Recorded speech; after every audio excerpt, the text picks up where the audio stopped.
New semester, new season, and new set. We're sitting down with Levi Monre today, Mr. 011 himself. But before that, I'm going to tell you about the shows coming up in Tyler. Let's get it. Check, what is up? That's right. We are back with a brand new season and some brand new places. Y'all are joining me right now from my living room, so welcome. It's a new season. Everything's going through the roof. The production value, the guests, the interviews, everything. There's music happening in Tyler, so let me tell you where you can find it. Starting it off tonight, we have Primo Danger headlining for the Green Room. Doors open at 8, and that's a Studio 60 for some punk, grunge kind of music. Tomorrow night, for some country music, Michael Olsen is hitting up Fresh. That starts at 6 p.m. Saturday, 903 Rave Squad has a SpongeBob-themed concert with costume contest included in Palestine at Shears and Beers. That starts at 9. That same night, same time, 9 p.m., BT Studios is hosting Hershey Bad's Dirty 30 Party. And finally, on Sunday for lunch, TXM is hosting Gypsum and the Travelers at noon, again for some country music. If you have an event that you want included, send us a DM. Our whole purpose is to promote the Tyler music scene. If you want to see more flyers, more events, follow us on IG. We repost every flyer that comes our way and try to keep people up to date, so check that out.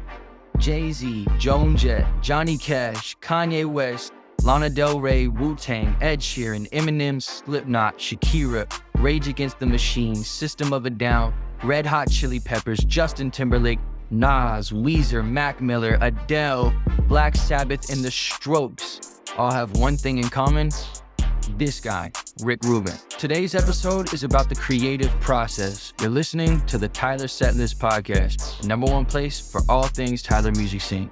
Let's get it. Describing the creative process is like trying to explain what shape love is.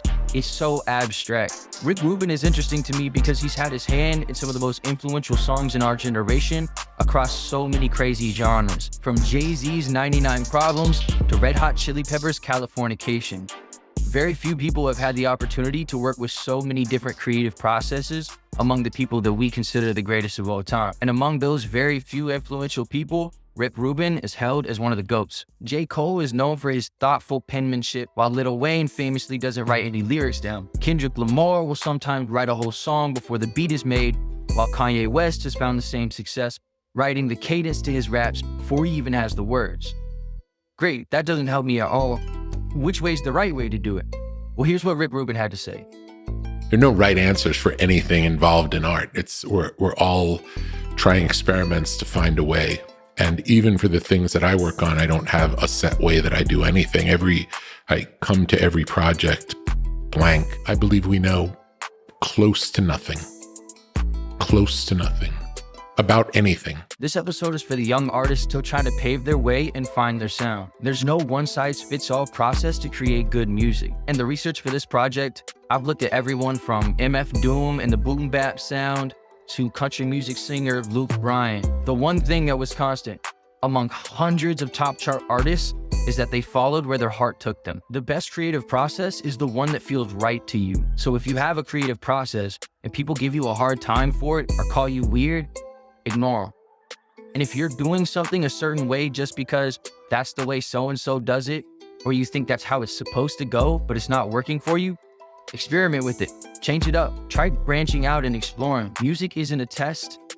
It's an art. It has no right answers. This week, I brought in an artist who has embodied the pursuit of pure artistic expression, and in doing so, has created an original and unique blend of sounds and genres.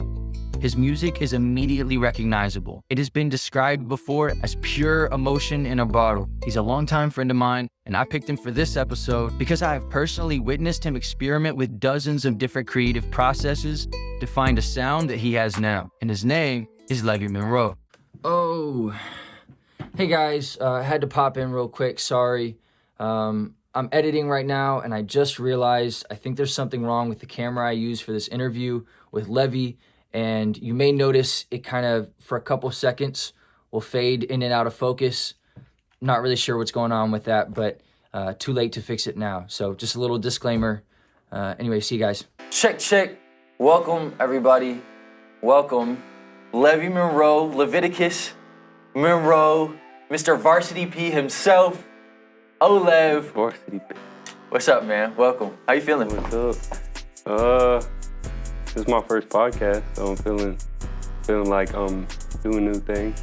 Cool. Yeah. Yeah. New experiences and a new experience for me too, because this is all new. We're back for season 2 of the Tyler Setlist podcast. So big stuff. Glad to have you as the first, man. Heck yeah. Glad to be here. Yeah, I think I might be your biggest fan. I'm thinking of maybe like 2 people I can think of right now might battle me for that title, but I know that I'm up there. We've been best friends since high school, and I wouldn't be here in any of the music stuff if it weren't for you, because you and I kind of met each other at the very start of it all and kind of have been through it all the way through. So, well, I guess first of all, I'm grateful for you and to you for being a part of that process and always having my back and helping walk down this whole music path with me, bro. So, I know I have favorites of Levi Monre songs, but I want to start with this question. Which one is number 1 for you? Which one has that spot? I don't know, that's so hard to say because there's different reasons why I like certain songs. Sure. Yeah. Like my favorite sounding song, just like as a whole, would be L3VI. Just cause I think it carries like a unique tune, unique vibe to it. 011 would probably be my all-time favorite just because it has the most like powerful meaning to me. And you've got it tatted on you. Yeah, I got that one on me. Yeah, wearing that one. Cool. So LV3I, Levi, right? Yep. Or 011. Well, you knew the question was coming. Who is Levi Monre? Or better yet, who do you hope Levi Monre is to your fans?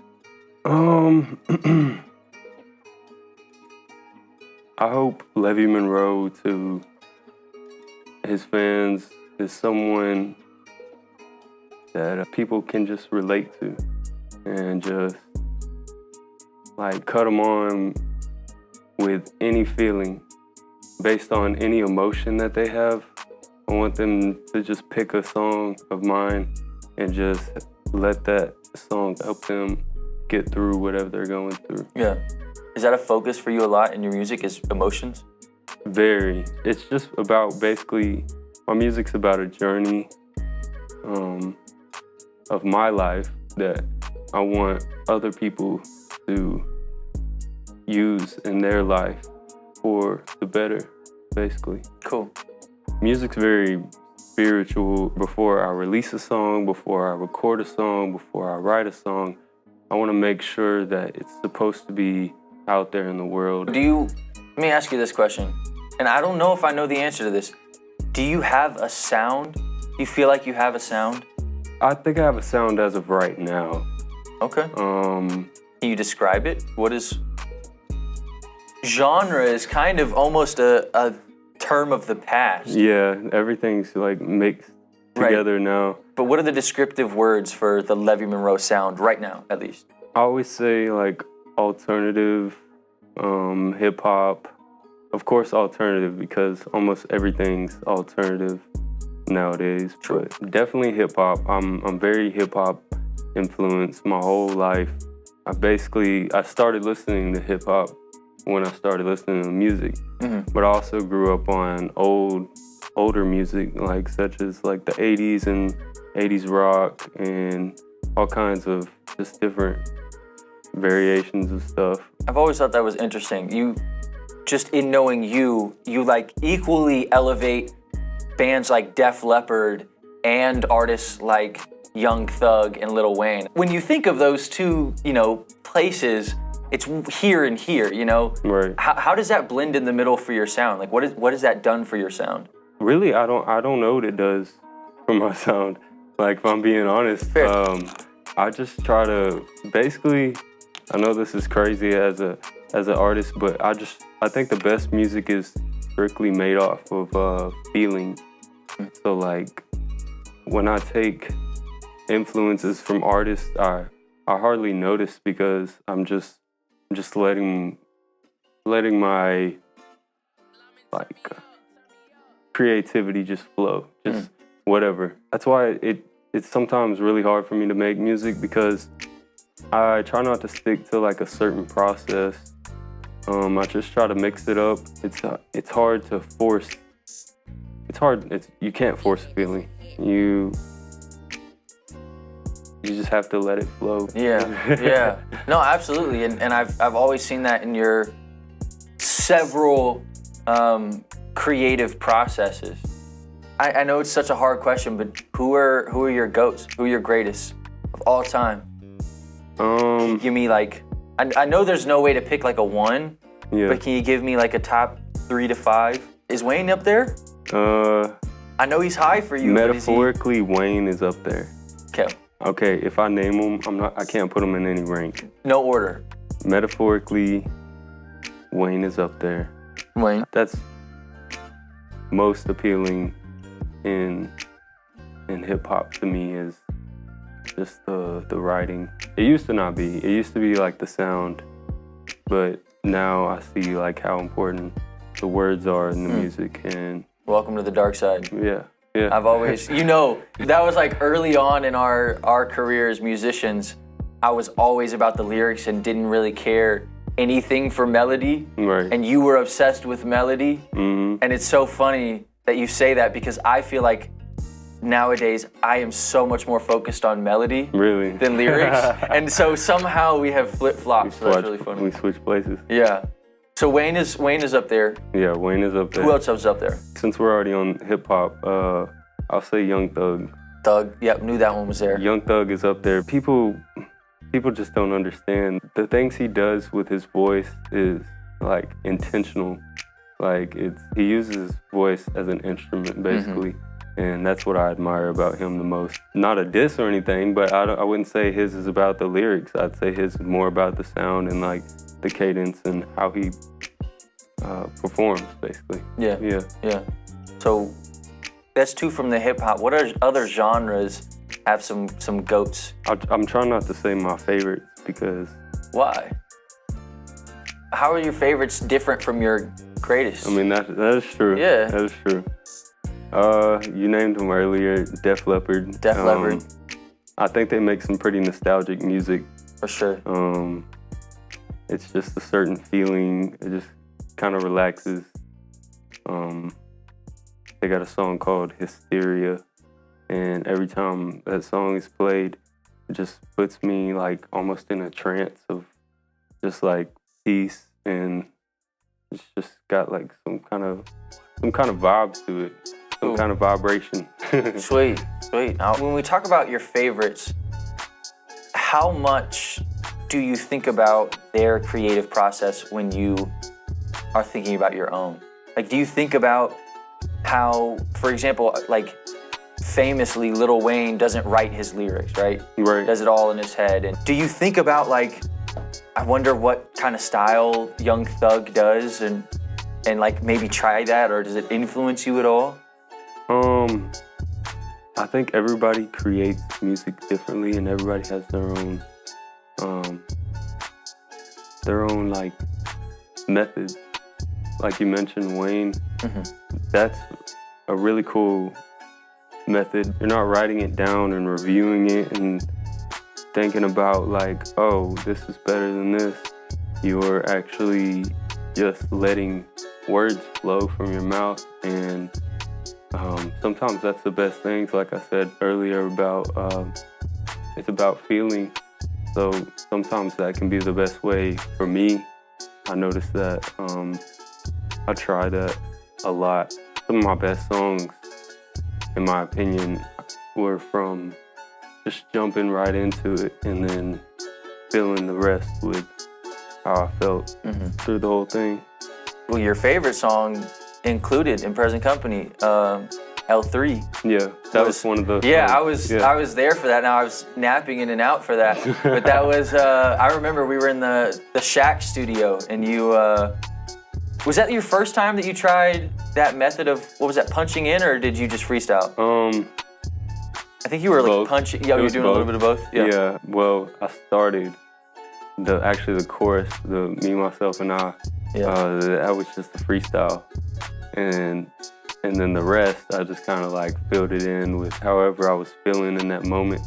That's another thing. When you make a song like that, Yeah. it's so hard to go back to that exact feeling. Oh yeah. And write that song again. Yeah. Like write on that song again. Say like we were in the recording process and you didn't finish. It's so like you got to get in that mindset. You got to get So hard. Do you ever like write a song, somewhere outside of the studio, and maybe it's a couple days before you can record it, and then by the time you have a chance to record it, you're like, man, I can't even tap into this feeling anymore. Yeah. Oh, I hate that. It's crazy, but I strongly believe that everything happens for a reason. So that's why a lot of my music don't get put out, is because if I don't feel that it's right, and other people are even telling me like, hey, you should drop that song. If it don't feel right to you, don't drop it. So, of course, we know you do the music. We also know that you do the modeling. Yeah. Tell me about that. And how do those two worlds collide for you? It's hard. Yeah. It's one thing I'm struggling with right now is I'm a busy model right now, which is a great thing. But my heart is music. Like I enjoy modeling. I can do it like all day and I'm happy. Like, but I think my real passion, like my strongest passion, is music. So lately it's been hard to focus more on the music because I'm so busy with the modeling. I wanted to throw that in there because I know you've been doing the modeling for about as long as you've done the music.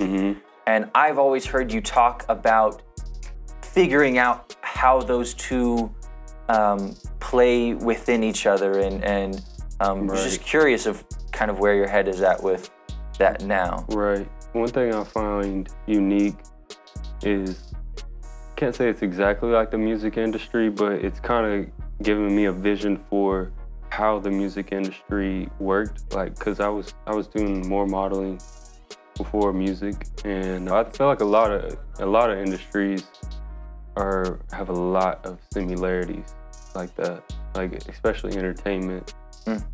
Like, so I feel like it's helped. It's been beneficial. Cool. Do you feel like do you see it being an in route to the music? I mean, I think, didn't Sheck West like model for a Yeezy event before he was ever known as the Really? Sheck West? Yeah, you didn't know that? I didn't know that. Yeah, I know that, and I think there's been a couple of people who have kind of gotten in the door modeling for fashion houses and kind of the streetwear brands and stuff, and then have gone musicians, I think.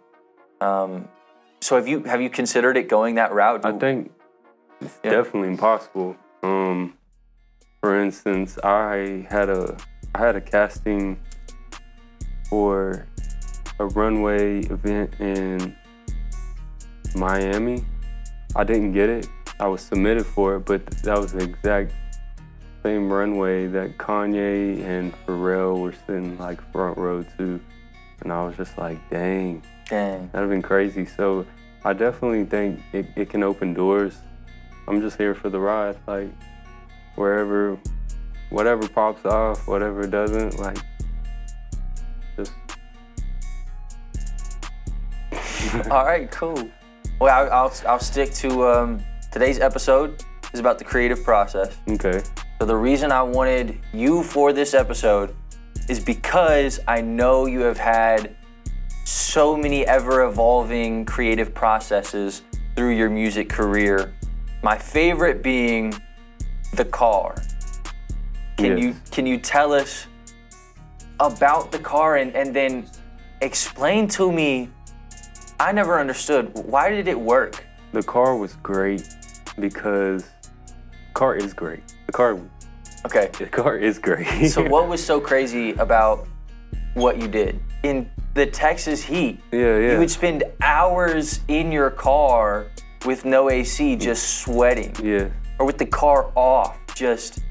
Yeah. I remember I would go out there and you would be just drenched in sweat, like it was a sauna. And I'd be like, bro, what are you doing? You okay? And you're like, yeah, I'm writing. Like so nonchalantly. So did the sauna effect, like, did that somehow make the writing better? I can't say that it made it better. The more places and the more things you can put yourself through, not always intentionally, but it's good. It's good for writing.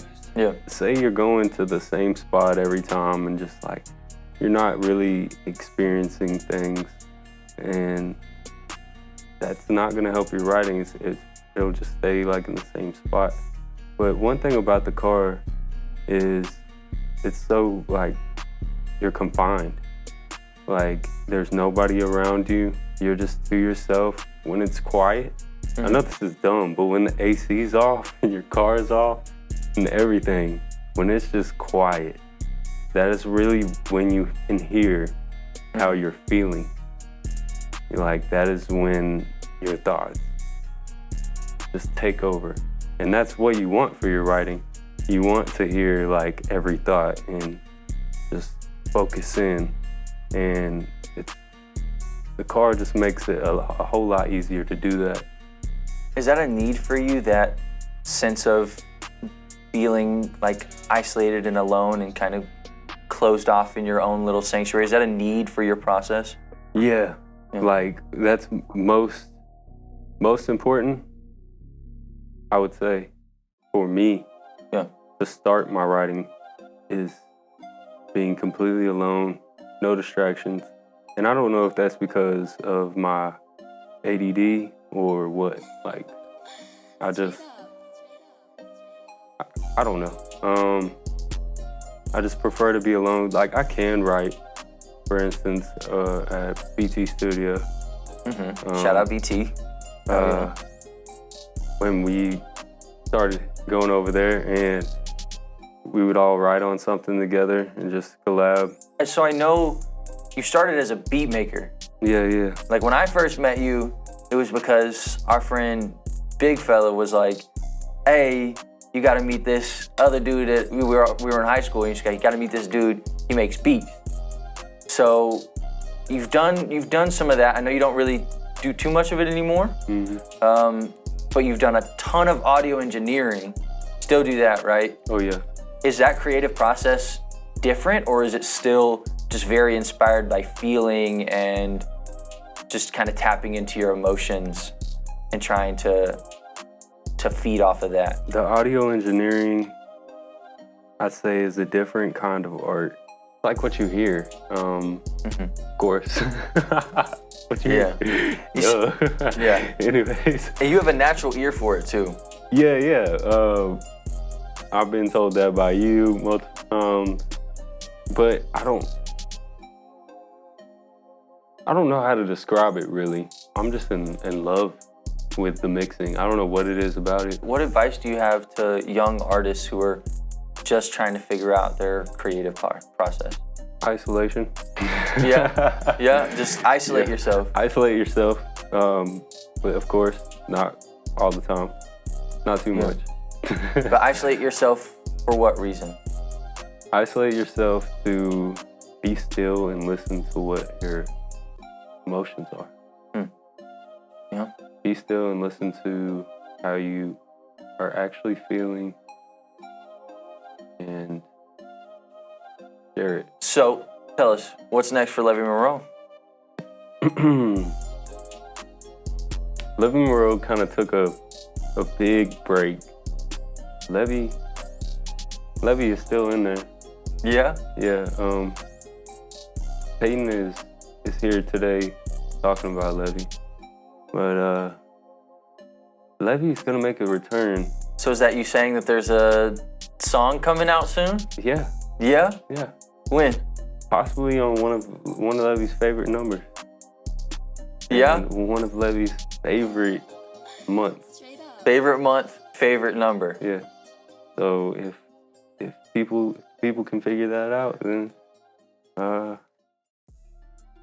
Okay, so Then do I the know. math. Okay. So just to let everybody know, Levi wanted to make it out today to the podcast, but he's busy All right. working on new music.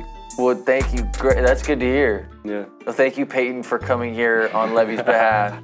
First season back, it was good to have a familiar face in the seat. Heck yeah. Thank you. Because I know you said you were anxious, but I was just as anxious. Shoot, I'm still anxious, bro. Yeah.